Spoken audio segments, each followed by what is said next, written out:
সুস্বাগতম আবার একটি নতুন ভিডিওতে। আজ আমরা সলভ করব মডেল কোশ্চেন পেপার 2 রায় মার্টিনের সম্পূর্ণ সমাধান।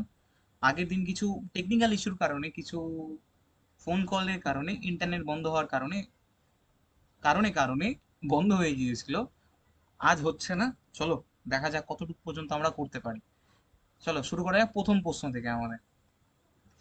10 करोड़ के लिए देखिए आपकी স্ক্রিন पर বলেছে একটি নির্দিষ্ট উষ্ণতায় বিশুদ্ধ বেঞ্জিনের বাষ্পচাপ দেওয়া আছে।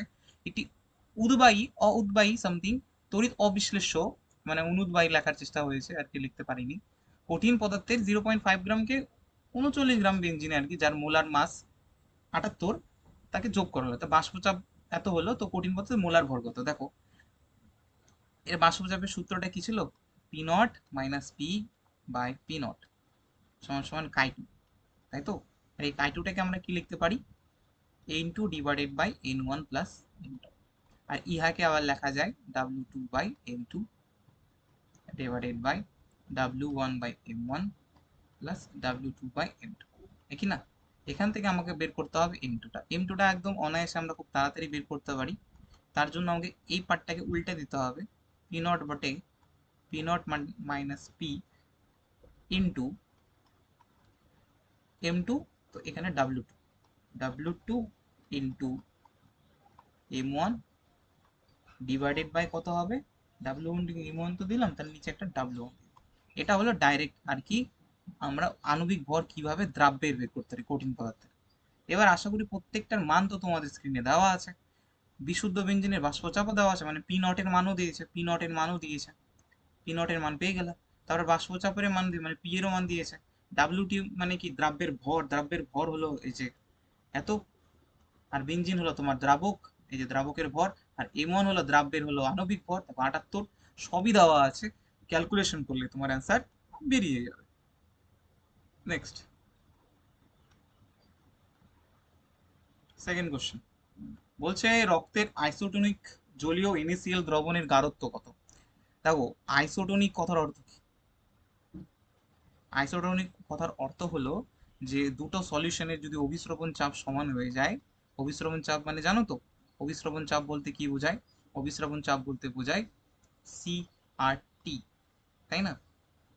এর কনসেন্ট্রেশন এবং ইহার যে কনসেন্ট্রেশন যদি সেম হয়ে যায়, একই টেম্পারেচার, তাহলে এদের যে অভিস্রবণ চাপটা সমান হয়। এক্ষেত্রে বলেছে যে রক্তের আইসোটোনিক জলীয় NaCl দ্রবণের গাঢ়ত্ব কত হবে? সেটা হয় তোমার কত? 0.9%, 0.9, 0.91% W/V। এর মানে জানো তো বেটা W/V মানে কি? আচ্ছা, রিভিশন এখানেও করিয়ে দিচ্ছি। দেখো W/V হলো একটা শতকরা মাত্রার একক। তিনটা হয়, W/V, W/W অ্যান্ড V/V, ঠিক আছে? পার্সেন্টেজ। এর মানে এটা W/V এর কথার অর্থ হলো প্রতি 100 ml, প্রতি 100 ml এ যত গ্রাম দ্রাব্য দ্রবীভূত থাকে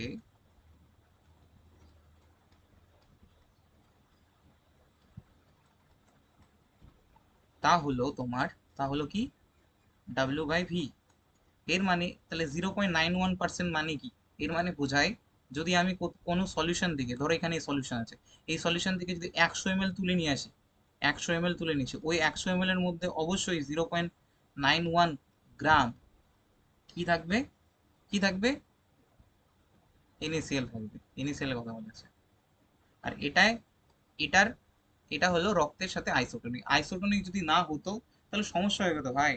সমস্যা হতো না, কারণ আমরা আমরা যখনই আর কি ধরো কোনো স্যালাইন ওয়াটার নিই বা প্রমাণ লবণ জল নিই, ওটা আমাদের দেহের রক্তের সাথে আইসোটোনিক অবস্থায় থাকতে হয়। নাহলে আমাদের দেহের ভিতরে গিয়ে যদি অভিস্রবণ চাপ বেশি থাকতো বা কম থাকতো, তাহলে আমাদের দেহের ভিতরে গিয়ে আমাদের দেহে যে লোহিত রক্তকণিকা আছে তার হিমোলাইসিস ঘটিয়ে দিত, মানে তাদেরকে ফাটিয়ে দিত, যাতে আমাদের দেহের জন্য খুবই খারাপ। ঠিক আছে, স্যালাইন ওয়াটারও বলে আমরা, স্যালাইন ওয়াটারও বলি আমরা। যাই হোক, চলো নেক্সট কোয়েশ্চেন। দুধ হলো এক প্রকার কলোরীয় দ্রবণ, একদমই সত্য। যে এক প্রকার ইমালশন, এটা তো জানি যে এটা এক প্রকার ইমালশন, ঠিক আছে? এটা আমরা জানি যে এটা এক প্রকার ইমালশন। ইমালশন হতে হলে কি হতে হবে? বিস্তৃত দশা, বিস্তৃত দশা এবং বিস্তার মাধ্যম, বিস্তৃত দশা এবং বিস্তার মাধ্যম উভয়কে কি হতে হবে? জল হতে হবে।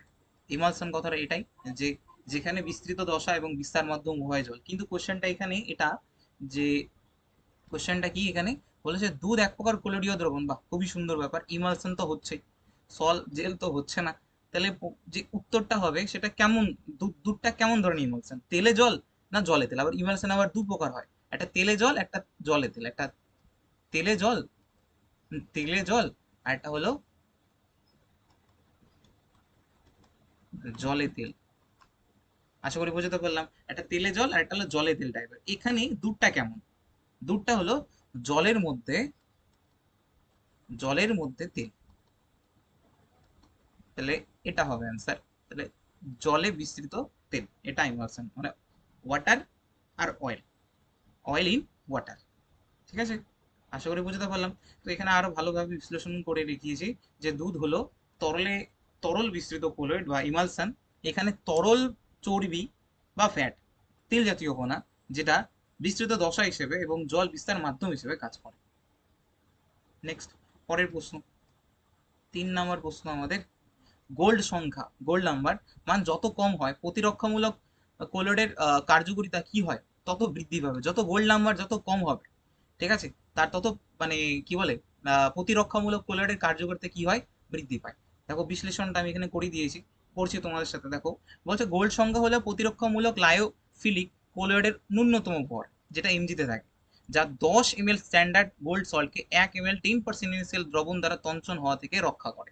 সুতরাং গোল্ড, গোল্ড সংখ্যার মান যত কম হবে সল্টটিকে রক্ষা করতে তত পরিমাণ কোলয়েড লাগবে, তার প্রতিরক্ষামূলক ক্ষমতাটা বেশি। ভালো করে বোঝো, যদি না বুঝো আমি একটু বুঝিয়ে দেওয়ার চেষ্টা করি, তোমরা জানো বাট তাও আমি জানানোর চেষ্টা প্রয়োজন মনে করি।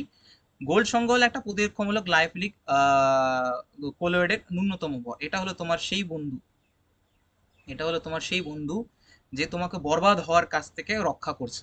ধরো তুমি ক্লাস 11-এ উঠলা, নতুন নতুন নতুন নতুন ডানা গজালো, স্বাভাবিক ব্যাপার। তোমার দুরন্ত মনে ফুরন্ত চোখে নয়নে ভেসে আসলো একটা নতুন মুখ, যার পিছন পিছন তুমি ছুটলে। কিন্তু তোমার বন্ধু চাচ্ছে না, সামনে তোমার অনেক এক্সাম আছে, তোমাকে পড়তে হবে বেটা। সেই বন্ধুটার নাম হলো প্রতিরক্ষামূলক লায়োফিলিক কোলয়েড। ঠিক আছে, বুঝে নিও, হ্যাঁ, বুঝে নিও। এবার তুমি ধরো, এবার একটু বলি, 10 ml স্ট্যান্ডার্ড গোল্ড সলকে 1 ml 10% ইনিশিয়াল দ্রবণ দ্বারা তঞ্চন হওয়া থেকে রক্ষা করে। 10 ml স্ট্যান্ডার্ড গোল্ড সল্ট, এবং তুমি হলো চাঁদের টুকরা, তাই না? তুমি তো হলো চাঁদের টুকরা সেই বন্ধুর কাছে, গোল্ড সল্ট। এবং ওই গোল্ড সল্টকে তঞ্চন করার হাত থেকে রক্ষা কে দিচ্ছে? যাতে তন্ত্রিত না হয়, তুমি যদি এক জায়গায় থেমে না যাও, তুমি যদি তোমার যে যে নৌকার আর কি বলে জাহাজের নোঙরটা কোনো একটা তটে যাতে না ফেলো, তো সেই ক্ষেত্রে আমাদের এই লায়োফিলিক কোলের, যেটা তোমার বন্ধু, হেল্প করছে। কি হেল্প করছে? যে তুমি NaCl এর সাথে যুক্ত হয়ে যাতে তঞ্চন যাতে না হয়, ওটা হলো গোল্ড সংখ্যা, গোল্ড নাম্বার। বুঝতে পারলাম? এই গোল্ড সংখ্যা যত কম হবে, বুঝতে পারলা, গোল্ড সংখ্যা যত কম হবে সল্টটিকে রক্ষা করতে তত কম পরিমাণ কোলয়েড লাগবে। তোমার মন যত এই যে দুরন্ত হয়ে ফুরন্ত উড়ির দিকে যেতে যত কম চাইবে, তাহলে তোমার বন্ধু তোমার ওপর সেই এফোর্টসটা একটু কম দেবে, যে না ঠিক আছে আমার বন্ধু তো ভালো, তার প্রতিরক্ষামূলকটা একটু বেশি হয়ে যাবে। বুঝতে পারলাম? তাহলে মোটামুটি ভাবে যেটা আর কি বোঝানোর চেষ্টা করলাম, যে গোল্ড সংখ্যার মান যত কম হবে, মানে যদি তোমার আর কি সেই মানে কেরাসটা কম হবে, প্রতিরক্ষামূলকের পরিমাণটা তত বৃদ্ধি পাবে। প্রতিরক্ষা, তুমি প্রতিরক্ষ হয়ে থাকবা। এটা আমি অন্যভাবে বোঝালাম ব্যাপারটা এইখানে তঞ্চন হওয়ার কথা। এবং এখানে একটা বর্ণের ব্যাপারও রয়েছে, সেটা আমি ব্যাচের মধ্যে পড়িয়েছি, আমি ব্যাচে পড়িয়েছি, তোমরা পড়ে নিবা। কোনো সমস্যা হলে আমাকে বলবা, আমি তো এখানে কোশ্চেন প্র্যাকটিস করাচ্ছি, তাড়াতাড়ি করাতে হবে। ওই বাদ নেই। চলো নেক্সট, তিমির চর্বি থেকে তেলের যে হাইড্রোজেনেশন হয় সেই অনুঘটকটা কি? নিকেল ব্যবহৃত হয়। কি ব্যবহৃত হয়? নিকেল ব্যবহৃত হয়। বুঝতে পারলা? দেখো, অসম্পৃক্ত তেল এবং চর্বি, ঠিক আছে, যেমন বনস্পতির ঘি, রূপান্তর করার প্রক্রিয়া, এটাকে বলে তেলের হাইড্রোজেনেশন। এখানে আমরা সূক্ষ্ম চূর্ণীকৃত নিকেল ব্যবহার করি, যে ক্ষেত্রে এদের পৃষ্ঠতলের যে, এদের যে পৃষ্ঠতলের ক্ষেত্রফলটা বেড়ে যায়, পৃষ্ঠতলের ক্ষেত্রফল যদি বেড়ে যায়, তাহলে এরা ভালো অনুঘটক হিসেবে কাজ করবে। পৃষ্ঠতলের ক্ষেত্রফল বেড়ে যায়, কেন ভেঙে যায়? ব্যাপারটা দেখো এখানে, চূর্ণীকৃত মানে ওদেরকে চূর্ণ করে দেওয়া হলো। যত চূর্ণ করব আমরা, তত এদের পৃষ্ঠতলের ক্ষেত্রফলটা কি হবে? বৃদ্ধি পাবে। যত পৃষ্ঠতলের ক্ষেত্রফল বৃদ্ধি পাবে, তারা ভালো মানে ক্যাটালিস্ট হিসেবে ইউজ হবে। নেক্সট, নাইট্রোজেনের কোন অক্সাইডটি একটি মিশ্র অ্যানহাইড্রাইড হিসেবে পরিচিত? আমাদের মিশ্র অ্যানহাইড্রাইডের জন্য একটাই রয়েছে আমাদের, নাইট্রোজেন ডাইঅক্সাইড। বুঝতে পারলা কেন নাইট্রোজেন ডাইঅক্সাইড? এখানে দেখো, নাইট্রোজেন ডাইঅক্সাইড যখন জলের সাথে রিয়াকশন করে তখন দুটো অ্যাসিড উৎপন্ন করে, একটা নাইট্রাস একটা নাইট্রিক অ্যাসিড। আর এই নাইট্রাক আর নাইট্রিক অ্যাসিডকে আমরা বলি মিশ্র অ্যানহাইড্রাইড। বুঝতে পারলাম আশা করি। ওকে, চলো নেক্সট। আগের আগের যে মডেল সেটে এই দুটো কোশ্চেন আলোচনা করেছি আমার মন বলছে, হ্যাঁ করেছি। দেখো, বলছে সাদা ফসফরাসের নিষ্ক্রিয় পরিবেশে তীব্র যদি NaOH দ্রবণ দেওয়া হয় তাহলে সেক্ষেত্রে কি উৎপন্ন হবে? এটা তো আমার মানে কি বলবো, এটা আর কি তোদেরকে বহুত এটা করিয়েছি ব্যাচে। সূত্রও ছিল যে 3 3 একই বলেছে, তাই না? 3 3 একই বলেছে 2024-এ গ্যাস বিস্ফোরণ হয়। এটা একটা টোটকা, তাই তো? এটা আমাদের টোটকা ছিল। এই টোটকার মাধ্যমে সাদা ফসফরাস এবং অতিরিক্ত অ্যামোনিয়ার যে রিয়াকশনটা হয় সেটা জানতাম, বাট আমাদের এই পার্টটা দিয়ে আমরা সাদা ফসফরাসের রিয়াকশন করবো, হ্যাঁ কি না? আর এই পার্টটা হলো তোমার অতিরিক্ত অ্যামোনিয়ার জন্য। তাহলে 3 3 একই বলেছে, কার সাথে রিয়াকশন করো? সাদা ফসফরাস P4। তো P4 এর সাথে রিয়াকশন হয়েছে আমাদের NOH। জল তো প্রয়োজন হবে, জল তো লাগবেই। তো জল হলো, তাহলে এবার হলো 3 3 একই বলেছে, তাহলে 3 অ্যান্ড দেন 3। উত্তরটা কি হবে আমাদের? আমরা জানি যখন ফসফিন ক্ষারের সাথে বিক্রিয়া করে তখন আমাদের, সরি ফসফরাস যখন আমাদের ক্ষারের সাথে বিক্রিয়া করে তখন উৎপন্ন করে ফসফিন। ঠিক আছে, ফসফিন একটা গ্যাস যেটা ওর ঘুম সংকেতে ব্যবহৃত হয়। আচ্ছা এটা পড়িয়েছি, কোনো সমস্যা নেই। আর আমাদের উৎপন্ন সোডিয়াম হাইপোফসফাইড, তাই না? Na H2PO2। এবার এর উপর ভিত্তি করে আমরা এটা সমতা বিধান করবো। এখানে পি আছে 4টে, এখানে পি একটা, এখানে পি দুটো, একদম ঠিক ঠিকঠাক হয়ে আছে, হ্যাঁ কি না? দেখতে পাচ্ছ কি না? এই যে দেখো পি এখানে একটা, এখানে পি একটা। এবার তারপর আমি যদি দেখি হাইড্রোজেন এখানে কয়টা রয়েছে? হাইড্রোজেন একটা, এখানে রয়েছে দুটো, 3 2 6, 6 এদিকে 3, তাহলে কত হচ্ছে? আর তাহলে আমাকে এখানে কত বসাতে হবে?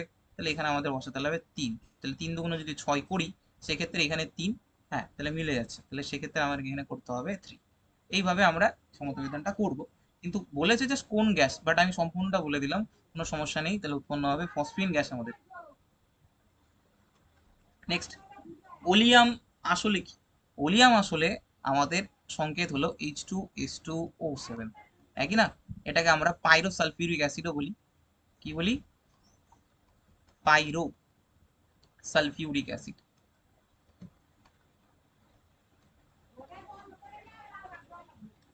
পাইরো সালফিউরিক অ্যাসিড এর যদি স্ট্রাকচার দেখা যায়, এই স্ট্রাকচারটাকে আমরা পাইরো, কথার অর্থ কি?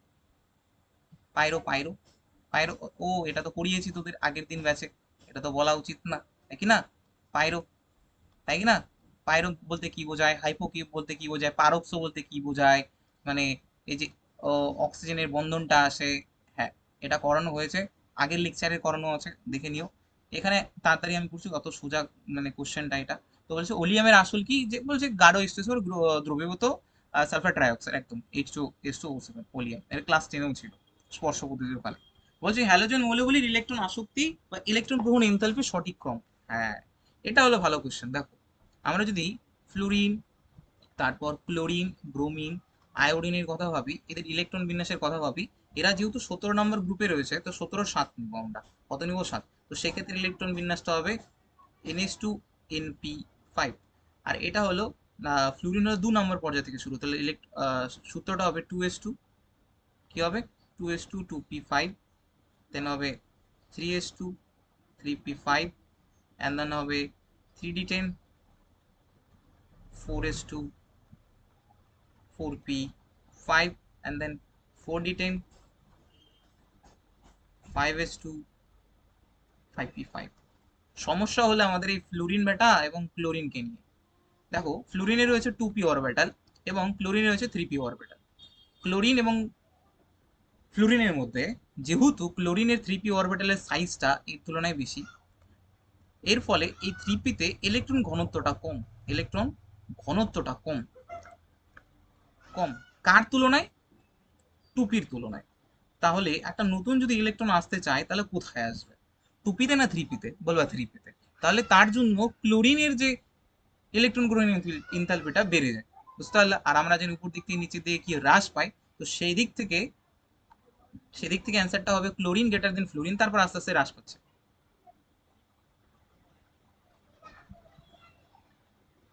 ঠিক আছে, অপশন বি। নেক্সট 5 নম্বর কোশ্চেন বলছে কোন নিষ্ক্রিয় গ্যাসটি বায়ুমণ্ডলে অনুপস্থিত এটি তেজস্ক্রিয় বিয়োজনের ফলে উৎপন্ন হয়। আমরা জানি যে সূত্রটা হয়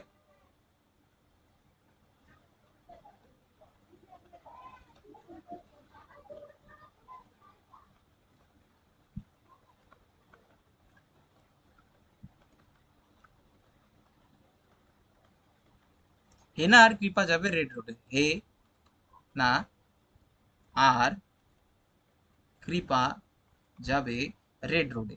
তো নিচের দিকে যত যেতাম তেজস্ক্রিয়তা তত বৃদ্ধি পেত। তাহলে অ্যান্সারটা আমাদের হাতের মুঠোয়, রেডন। রেডনটা হলো তোমার তেজস্ক্রিয় মৌল। এই তো। নেক্সট বলছে এক্স এ ফোর এর জ্যামিতিক আকার। আহা, এগুলো এগুলো কি কোশ্চেন দিচ্ছে!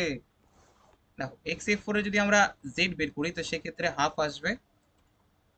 জেননের বাইরের কক্ষের ইলেকট্রন হলো তোমার 8, আর একজোটি পরমাণু সংখ্যা রয়েছে 4, তো 4 এবং 8 যদি যুক্ত করি তাহলে 12 হচ্ছে, তো 12 আর 2 তাহলে হয়ে গেল 6। এবার আমরা যদি লোন পেয়ার বের করি তো 6 - 4 সমান সমান হলো 2, দুটা লোন পেয়ার। আর হাইব্রিডাইজেশন যদি হয় sp3d2, ঠিক আছে, sp3d2, তো sp3d2 আমি এখানে দেখতে পাচ্ছি হয়ে গেল, তাহলে এটা হলো সমতলীয় বর্গাকার। আর এই আকার যদি দেখতে চাও তাহলে এমন হচ্ছে আকারটা, আমাদের জেনন এখানে, এদিকে ফ্লোরিন ফ্লোরিন ফ্লুরিন ফ্লুরিন, আর উপরে আসতেছে লোন পেয়ার। নেক্সট ক্লোরোবেনজিনকে যদি সোডিয়াম ধাতু এবং শুষ্ক ইথারের উপস্থিতি রিয়াকশন করানো হয় তাহলে সেক্ষেত্রে কি হবে? ক্লোরোবেনজিন রয়েছে আমাদের, ঠিক আছে, কোন ধাতু? সোডিয়াম ধাতু। সোডিয়াম এবং শুষ্ক ইথার, তো সেক্ষেত্রে কি হবে?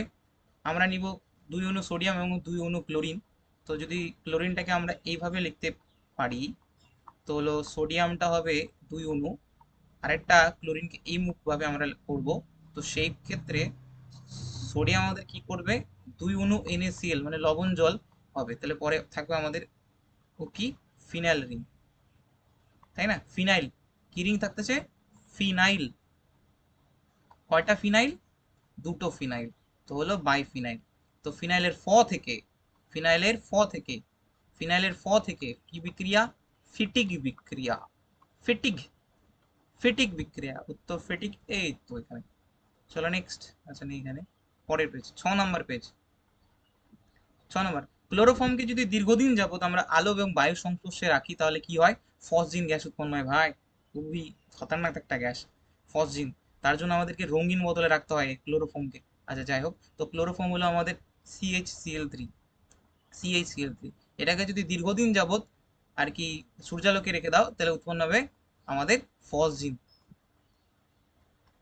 খুবই মানে বিষাক্ত গ্যাস বলা যায়, ঠিক আছে। বা আমরা এটাকে কার্বনিল ক্লোরাইডও বলা, ফসজিন, আমি ফসফিন লিখে দিলাম, ফসজিন।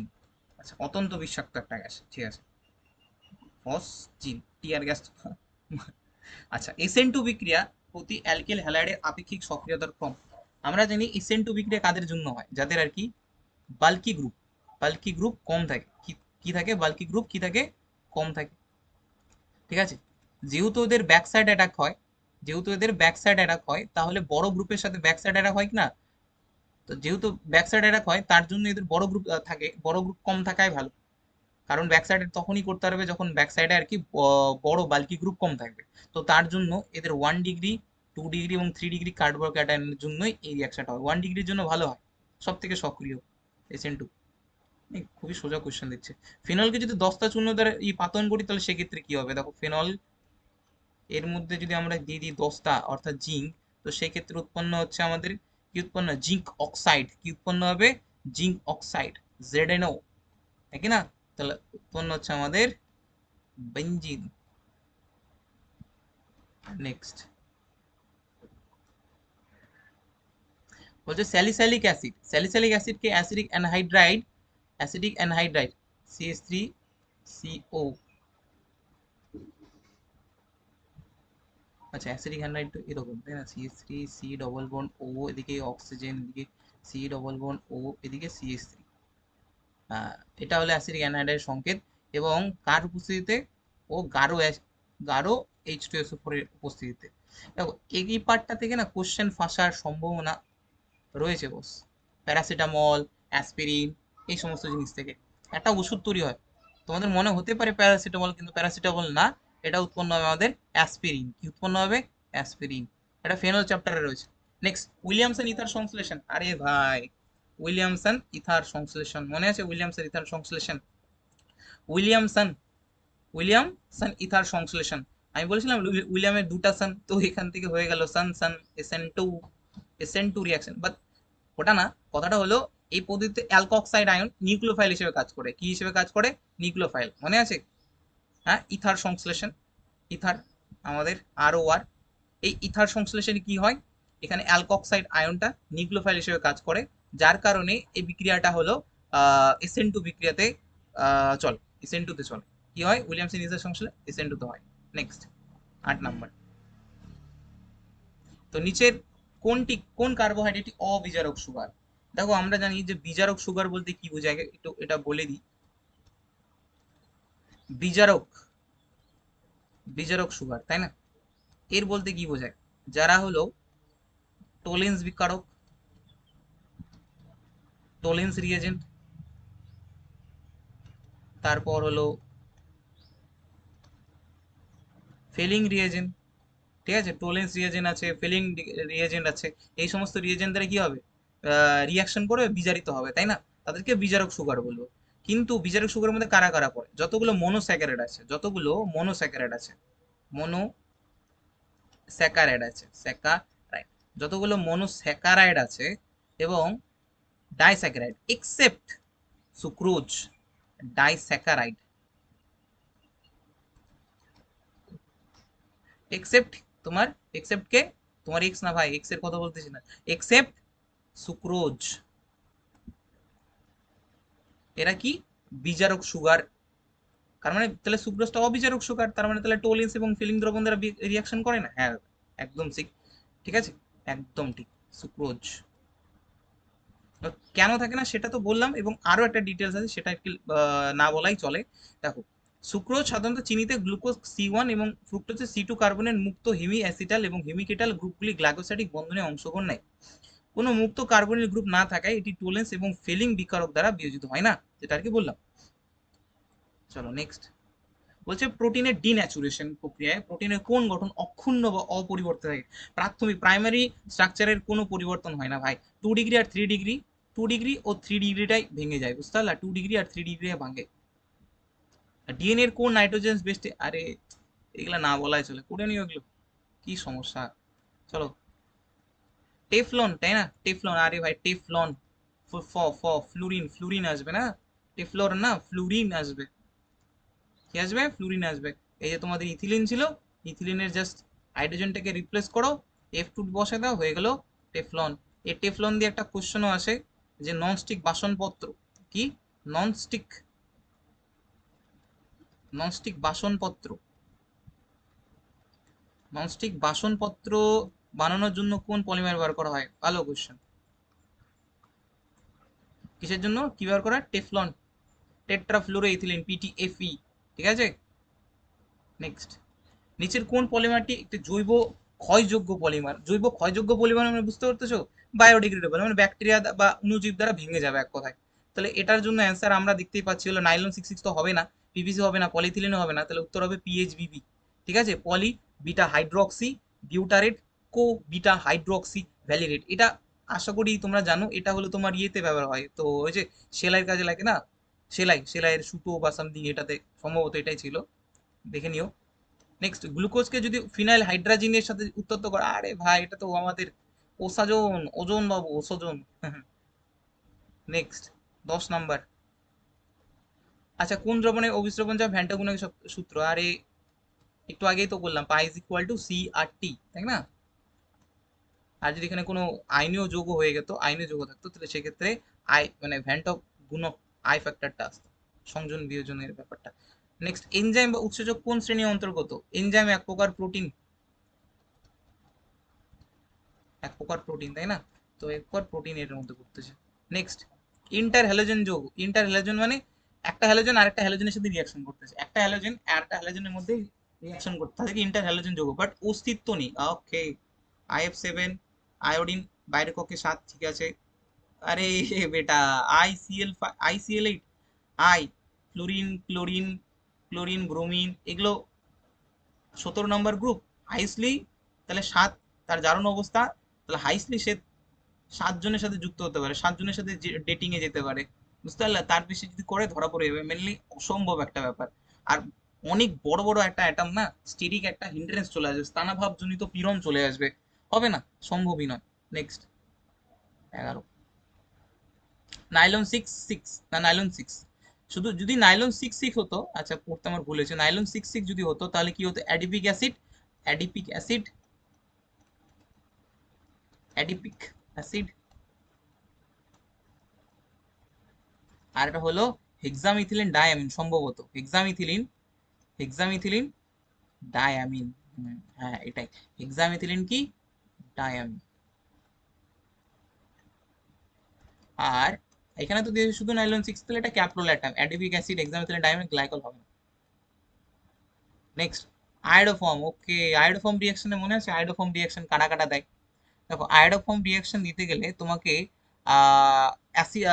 আলফা কিটো, আলফা কিটো একটা গ্রুপ থাকতে হবে, মানে ketone group, methyl, methyl ketone group থাকতে হবে, অর্থাৎ এই গ্রুপটা থাকতে হবে, CH3, এই গ্রুপটা থাকতে হবে, ঠিক আছে।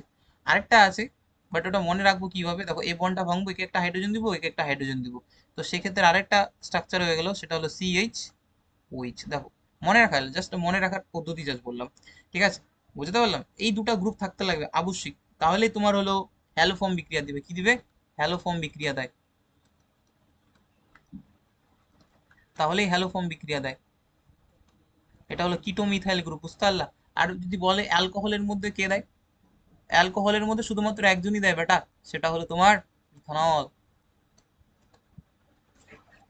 ঠিক আছে। তাহলে এটা যদি অ্যান্সার যদি পাও, তো অ্যান্সারটা কি হবে, বলছে সারা দেয় না, তাহলে এর মধ্যে রয়েছে, রয়েছে কিনা CH3, C double bond OH, acetaldehyde আছে, এর মধ্যে তো দেখতেই পাচ্ছি আমি, তাই না? এবার এই দুজনের মধ্যে এটা হবে মশলাদার একটা বিষয়, তাই না? এবার তো মনে হতে পারে, দেখো এটা হলো মিথ, ইথ, প্রোপ, এটা হলো প্রোপানল টাইপের, প্রোপানল টাইপের না প্রোপানলই, এখানে হলো জারণযোগ্য কোনো CH3 CH OH ওই গ্রুপটা নেই, তার জন্য এটা বিক্রিয়া করবে না। আর এটা হলো ইথানল, ইথানলও বিক্রিয়া করে, তো সেই ক্ষেত্রে আমাদের উত্তর দাঁড়ালো আমাদের এটা প্রোপানলটা। নেক্সট, প্রাকৃতিক রবারের স্থায়িত্ব, কাঠিন্যতা, স্থিতিস্থাপক বৃদ্ধি করার জন্য সালফার, হ্যাঁ হ্যাঁ অবশ্যই, আমি বলেছিলাম না আড়াআড়ি বন্ধন তৈরি করে, কি বন্ধন তৈরি করে, আড়াআড়ি বন্ধন, আড়াআড়ি কে বন্ধন তৈরি করে, সালফারের একটা যৌগ, সালফারের যৌগ নিয়ে আমরা একটা পলিমারের মধ্যে কি বন্ধন করি, আড়াআড়ি বন্ধন, যার কারণে রবারের যে স্থিতিস্থাপকতা, তারপর কাঠিন্যতা, স্থায়িত্ব, এটা বৃদ্ধি পেয়ে যায়, এটাকে আমরা ভ্যালকানাইজেশন বলি, কি বলি, ভ্যালকানাইজেশন, ঠিক আছে। ওকে, নেক্সট,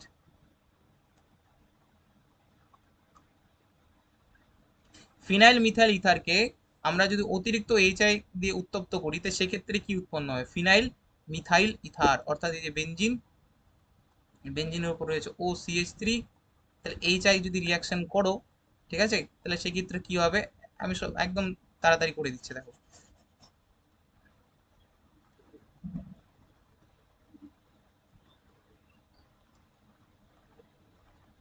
এটা H, এটা I, তাই না?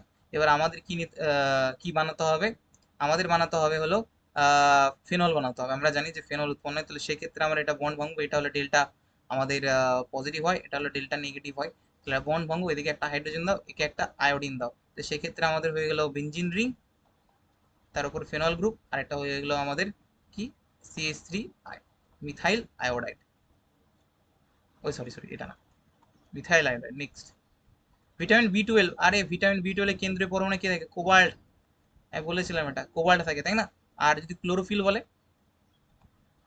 আর যদি ক্লোরোফিল বলে, এটার অ্যান্সার বলো তো তোমরা যদি জানো, আচ্ছা আমি বলে দিচ্ছি, কে আর বলবে কমেন্ট সেকশনে, তো ম্যাগনেসিয়াম হয়। নেক্সট, আরএনএস এর ইকুয়েশন, আরএনএস এর ইকুয়েশন, কে সমান সমান এ ই, E to the power EA/RT, তাই না? সক্রিয়করণ শক্তি রয়েছে, লাস্ট আমাদের আগের তুলনায় এটা আর কি সলভ করতে খুব কম টাইম লাগলো দেখলাম। রাসায়নিক অধিশোষণ প্রক্রিয়ার ক্ষেত্রে কোনটি সঠিক নয়? রাসায়নিক অধিশোষণ যত আমরা, এটা একমুখী হয় একদম, এটা একটা স্পেসিফিক ডাইরেকশনে। আচ্ছা ঠিক আছে, রাসায়নিক বন্ধন গঠিত হয়, তাপমাত্রা বাড়লে এটা ক্রমাগত বৃদ্ধি পেতে থাকে, ভুল কথা। ঠিক আছে, তাপমাত্রা যত বাড়াবো এর অণুগুলো ভাঙতে থাকবে, যার কারণে অধিসরণ ক্ষমতা আর কি কমে যাবে। নোবেল গ্যাসের স্ফুটনাঙ্কের ঊর্ধ্বক্রম, ঊর্ধ্বক্রম কোনটি?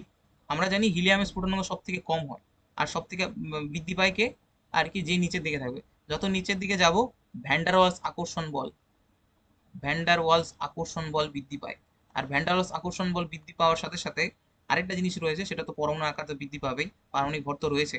ভ্যান্ডার ওয়ালস আকর্ষণ বৃদ্ধির সাথে সাথে এদের স্ফুটনাঙ্ক কি হবে, আস্তে আস্তে কি হয়ে যাবে, বেড়ে যাবে।